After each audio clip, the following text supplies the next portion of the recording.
Hi there. This is a horrible trap in the four knights variation of the English. I don't like it at all, so I'm calling it the horrible trap. It starts off quite normally, and in fact the top players in the world have played with the white pieces and the black pieces, but it goes a bit ridiculous afterwards. So we have the English c4, e5 and knight f3. After knight c6 and knight c3 and knight f6, we've got the four knights variation of the English. Okay, so white will play energetically in the center with d4. After e takes d4, knight takes d4. Bishop b4 is a good try by black, pinning the knight on c3. Bit of pressure. And white counters with a pin, bishop g5, pinning the knight on f6. After h6 and the bishop drops back to h4.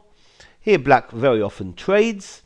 I think Svidler's played this line for black. Bishop takes on c3, b takes c3. So white's got some ugly pawns here, doubled, isolated pawns on the c-file. Black plays d6. So this is a common position where I believe the best move for white here is actually f3. The bishop might drop back to f2. It supports an e4 pawn push. However, nothing really too wrong with this move, queen c2, although it is quite rare. I think it only appeared once in my database, and this is still quite a common position.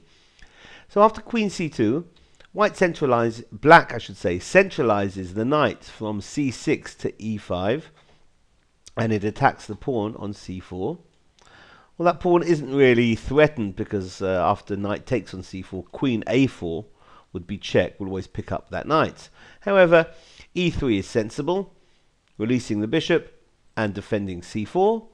And now the knight drops back to g6, kicking away the bishop on h4, which drops back to g3. And now here we have some kind of inexplainable move. The knight drops back from f6 to d7. Don't particularly like this. It doesn't appear in practical chess. The knight perhaps wants to sit firmly on e5. I don't really know the idea of this retreat knight back to d7. However, it does allow white some tactical chances, and knight to e6 looks very appealing. Well, it hits the queen. If the queen runs, then the pawn on c7 is going, and if the pawn on f7 takes the knight, then we've got queen takes on g6. That looks quite good for white. So after f takes on e6, queen takes g6 check, and king f8. It looks good for white, but the truth is it's really more or less equal. And black's got a very solid position. Black shouldn't be losing this. But what happens now if white then decides, for want of better attacking options, just to take that pawn on e6?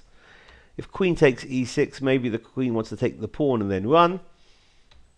Knight f6, the queen is being hit, and all of a sudden the queen has nowhere to run. The queen is lost. It's a queen trap. That was a poison pawn on e6. Here it's game over. Black is winning. So this has been the horrible trap in the four knights variation of the English. Thanks for watching. Bye bye.